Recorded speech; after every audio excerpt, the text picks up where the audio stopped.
অলিখিত প্রধানমন্ত্রী বেগম খালেদা জিয়া। আমি একটা বিএনপি পরিবারের সন্তান, নিজের ছাত্র রাজনীতির সাথে সম্পৃক্ত ছিলাম, ছাত্রদল করছি, লাস্টে যুবদলও করছি। যাই হোক, তো ইনার প্রতি একটা সফট কর্নার আছে, যেহেতু বিএনপি পরিবারের সন্তান। হ্যাঁ, তো আমি, যারা আমাকে ফেসবুকে ফলো করেন, আমি ইউটিউবেও নতুন, আমি বেশি দিন ইউটিউবে আসি নাই, বাট ফেসবুকে অনেক আগের থেকেই আমাকে মানুষ যেই কথাটার জন্য চিনেছিল, সেই কথাটা এমনই ছিল যে আমরা তারেক রহমানকে নিয়ে যে এত কথা বলি, তারেক রহমানের আসল পরিচয়টা আমরা কে কে জানি। তার বাবা ছিলেন বীর মুক্তিযোদ্ধা শহীদ প্রেসিডেন্ট, মা ছিল 3 বারের প্রধানমন্ত্রী। এমন একটা পরিবার পৃথিবীতে আছে, এটাকে আমরা জানি। এই কথাটা আমার অনেক ভাইরাল হয়, আপনারা জানেন। এটার মাধ্যমে আমাকে মানুষ চিনতে পারে। তো যাই হোক, এই কথাটা কেন বললাম, বেগম খালেদা জিয়া, সে একজন অসুস্থ ছিল, আপনারা জানেন। এই বেগম খালেদা জিয়ার বয়স নিয়েও কিন্তু এই শেখ হাসিনা হাসাহাসি করছিল। আরো যে শুনি এই মরে মরে এই যায় যায়, তো বয়স তো 80-র উপরে, তো মৃত সময় হয়ে গেছে, তার মধ্যে অসুস্থ, এখানে এত কান্নাকাটি করতে লাভ নাই। শেখ হাসিনা কি বলছিল যে 80 বছর বয়সে তার কি এমন সেফটি লাগবে, আর কতদিন বা বাঁচবে, বিদেশি চিকিৎসা কেন নিতে হবে। দেখেন, কিছুদিন আগে ছাত্র আন্দোলনের সময় জাহাঙ্গীর, গাজীপুরের যে সিটি কর্পোরেশনের সাবেক মেয়র, জাহাঙ্গীর অসুস্থ হয়ে পড়ে। জাহাঙ্গীরকে প্রাইভেট, মানে যে মেডিকেল যে হেলিকপ্টার, সেটা দিয়ে সিঙ্গাপুরে পাঠানো হয়। কে পাঠাইছিল? শেখ হাসিনা। জাহাঙ্গীর আর খালেদা জিয়ার লেভেল কে এক? ওবায়দুল কাদেরের জ্বর হইলেও সিঙ্গাপুরে ট্রিটমেন্ট নিছে, কিন্তু দেশনেত্রী বেগম খালেদা জিয়াকে পাঠাইতে দেয় নাই। বলছে না, সে বাঁচবে কয়দিন। বিভিন্ন দেশ তাকে রিকোয়েস্ট করছে। বাংলাদেশে যারা মানে হাই কমিশনারগুলো আছে বিভিন্ন দেশের, রাষ্ট্রদূতদের জিজ্ঞাসা করছে, তারা বলছে সমস্যা নাই, আপনি চাইলে আমাদের দেশে চিকিৎসার জন্য পাঠাইতে পারবেন। কিন্তু এই ইন্ডিয়া, আমাদের সব থেকে শত্রু, ইন্ডিয়া কখনো পারমিশন দেয় নাই। তারা বরাবরই বাংলাদেশের ব্যাপার নিয়ে চুপ ছিলেন। চুপ থাকা সম্মতির লক্ষণ, মানে শেখ হাসিনাকে সমর্থন দিয়ে গেছেন। কথাগুলা কেন বললাম? আজকে বেগম খালেদা জিয়াকে দেখেন, শেখ হাসিনাকে দেখেন। খালেদা জিয়া কি প্রধানমন্ত্রী? না, খালেদা জিয়ার জন্য পুলিশ ফোর্স দেওয়া হয়েছে, তার বাড়ি পাহারা দেওয়ার জন্য। সে কোথাও যা আশা করলে তাকে পুলিশের গাড়ি তাকে নিরাপত্তা দিয়ে নেবে। এটা কি দিছিল শেখ হাসিনা? দেয় নাই। তাকে বাড়ির থেকে বের করে দেওয়া হয়েছিল, মনে আছে? মাধ্যমে আমাকে শহীদ স্মৃতি বিজড়িত বাড়ি থেকে উচ্ছেদ করা হয়েছে। দীর্ঘদিনের সংসারের সব মালামাল রেখে আমাকে এক কাপড়ে বাড়ি থেকে বেরিয়ে আসতে হতো। ইতিহাস খুব ভয়ঙ্কর জিনিস ভাই, বারবার ফিরে আসে, এটা মাথায় রাখবেন। শেখ হাসিনার জীবনে বারবার ফিরে আসতেছে ইতিহাস। শেখ হাসিনার ইতিহাসে আছে পালায় যাওয়ার, খালেদা জিয়ার ইতিহাসে নাই।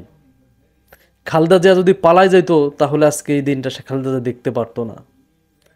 আপনারা জানেন, খালেদা জিয়া যখন শেষ সফরটা করে লন্ডনে, তার ছেলে সন্তানের সাথে দেখা করে, তখন কিন্তু সে বলছিল, দেশের বাইরে আমি যাব না, কারণ দেশের বাইরে আমার কোনো ঠিকানা নাই, আমার কোনো কিছু নেই।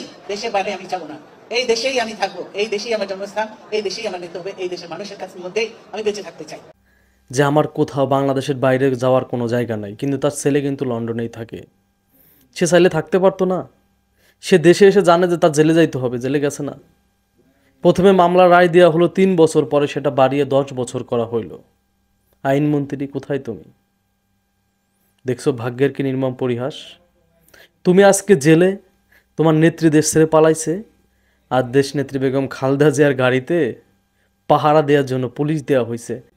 তার বাসা পাহারা দেওয়ার জন্য স্পেশাল পুলিশ ফোর্স দেওয়া হয়েছে। দেখতে পারছো? শিক্ষা, এগুলা শিক্ষা। তোরা যারা বাংলাদেশে আওয়ামী পরিবারের সন্তান আছিস না, একসময় চোর বলছিস, যে এতিমের টাকা আত্মসাৎ করছে, হ্যান করছে, ত্যান করছে, শিক্ষা নে। কোথায় তোর নেত্রী? ইনাকে এক কাপড়ে বাড়ির থেকে বের করে দেওয়া হয়েছিল দেশনেত্রী বেগম খালেদা জিয়াকে। তার বাড়ির থেকে একটা জিনিসও নেওয়া হয় না। ইভেন পুলিশদেরকে নাকি বলা হয়েছিল, পারলে কোলে করে নামায় নিয়ে আসো। চিন্তা করা যায়। তার অপরাধ ছিল কি? সে বিএনপি করত, সে বিএনপি দলের প্রধান ছিলেন, এটাই তার অপরাধ ছিলেন। কোথায় আজকে দেশনেত্রী বেগম খালেদা জিয়া দেশের বাইরে চিকিৎসার জন্য যাবেন অতি দ্রুতই। আর তোমাদের নেত্রী পালাই বেড়াইতেছে। এটাই তো, ইতিহাস খুব ভয়ঙ্কর, বারবার ফিরে আসে। 2018 সালের নির্বাচনের আগে আমি যখন একটা সম্ভাবনা তৈরি হয় শেখ হাসিনার পতনের, তখন বারবার করে বলতাম হয়তো মারা যাওয়ার আগে দেশনেত্রী বেগম খালেদা জিয়া এই শেখ হাসিনার পতন দেখে যাইতে পারবেন। যখন নির্বাচনটা সুন্দরভাবে হয়ে গেল, মানে এক প্রকার শেখ হাসিনার পক্ষে সুন্দরভাবে হয়ে গেল, তখন অনেকটা আশাহত হয়েছিলাম হয়তো এই স্বৈরাচারীর পতন দেখতে পারবে না দেশনেত্রী বেগম খালেদা জিয়া। কিন্তু ভাগ্যের কি নির্মম পরিহাস, সেই শেখ হাসিনার ভয়ঙ্কর পতন দেখলো।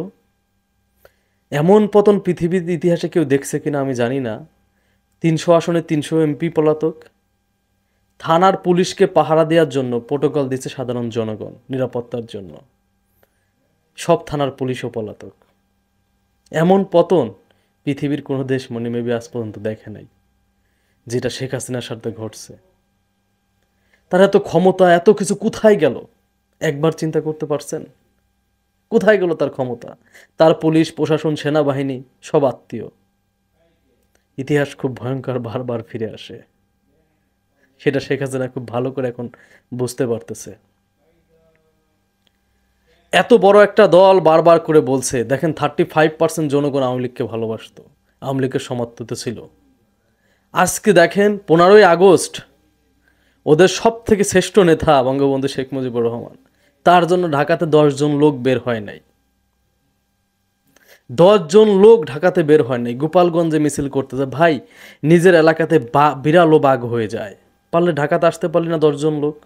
কই? 10টা মানুষ একসাথে ঢাকাতে জড়ো হয় নাই। তোরা যারা স্বপ্ন নিয়ে বসে আছিস শেখ হাসিনা দেশে ফিরবে, তোদের স্বপ্ন স্বপ্নই থেকে যাবে, সে দেশে ফিরবে না। কারণ তার শিক্ষা হয়ে গেছে। 5ই আগস্টের আগে 16 তারিখের পর থেকে সে নিজে যুদ্ধ করছে, তার পাশে কোনো নেতাকর্মী ছিল না।